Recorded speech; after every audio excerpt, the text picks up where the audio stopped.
അവൻ ഈ ലോകത്തിൽ ഞാനും നിങ്ങളുമായിരിക്കുമ്പോ നമ്മെ മലീമസപ്പെടുത്തുന്ന, അവൻ നമ്മെ ദൈവത്തിൽ നിന്ന് പുറകോട്ടടിക്കുന്ന, ദൈവ സാന്നിധ്യത്തിൽ നിന്ന് പുറകോട്ട് വലിക്കുന്ന ഏത് ശക്തി കടന്നു വന്നാലും, ഏത് പ്രതികൂലം കടന്നു വന്നാലും നിനക്കൊറ്റ വഴിയേ ഉള്ളൂ. ഒരു സ്തോത്രം പറഞ്ഞാൽ, ഒരു സ്തോത്രം പറഞ്ഞാൽ, ഒരു സ്തോത്രം ഹൃദയത്തിന്റെ അകത്തുനിന്ന് പറഞ്ഞാൽ പിന്നെ നിന്നെ തൊടാൻ ഈ ഭൂമിയുടെ അകത്ത്, ഈ ഭൂമിയിലുള്ള ഒരു അന്ധകാര ശക്തികൾക്കോ വാഴ്ചകൾക്കോ അവൻ ആഭിചാരങ്ങൾക്കോ മന്ത്രങ്ങൾക്കോ കഴിയുകയില്ല. സ്തോത്രമെന്ന പദം പറഞ്ഞു കഴിയുമ്പോഴേക്കും നീ പ്രവേശിക്കുന്ന ഒരു ഇടമുണ്ടെന്ന് വചനത്തിന്റെ അടിസ്ഥാനത്തിൽ ആത്മാവിൽ പറയാം. നീ പ്രവേശിക്കുന്നത് മറ്റെങ്ങുമല്ല, നീ പ്രവേശിക്കുന്ന ദൈവ സാന്നിധ്യത്തിന്റെ അകത്തേക്കാ. ഒന്ന് സാധനം ചെയ്യാമോ? നമ്മൾ പലപ്പോഴും തിരിച്ചറിയുന്നില്ല.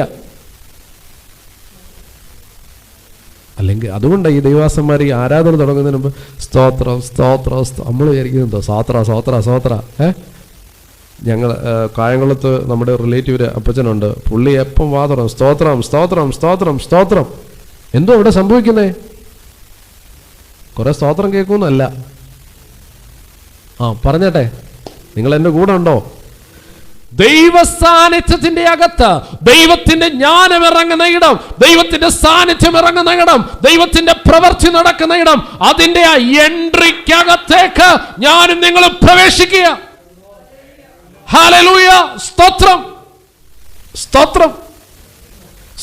അതുകൊണ്ട് ഇന്ന് പകൽ ആത്മനിറവിൽ അവിടെ നിന്നുകൊണ്ടൊരു ദൂത് പറഞ്ഞ് ഞാൻ മുൻപോട്ട് പോകാൻ ആഗ്രഹിക്കുക. പ്രിയ ദൈവവേദനെ, പ്രിയ യൗവനക്കാരെ, പ്രിയ മാതാപിതാക്കളെ, പ്രിയ കുഞ്ഞുങ്ങളെ, അവൻ ഈ ലോകത്തിൽ ഞാനും നിങ്ങളുമായിരിക്കുമ്പോ നമ്മെ മലീമസപ്പെടുത്തുന്ന, അവൻ നമ്മെ ദൈവത്തിൽ നിന്ന് പുറകോട്ടടിക്കുന്ന, ദൈവ സാന്നിധ്യത്തിൽ നിന്ന് പുറകോട്ട് വലിക്കുന്ന ഏത് ശക്തി കടന്നു വന്നാലും, ഏത് പ്രതികൂലം കടന്നു വന്നാലും നിനക്കൊറ്റ വഴിയേ ഉള്ളൂ.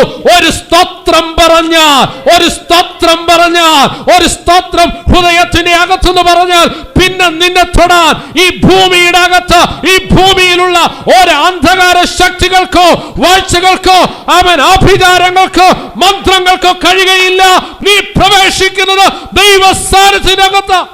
ഓ രബ ശാഥര ബരഗദല ഹതുരാരഗരഗടഗ ശാഥര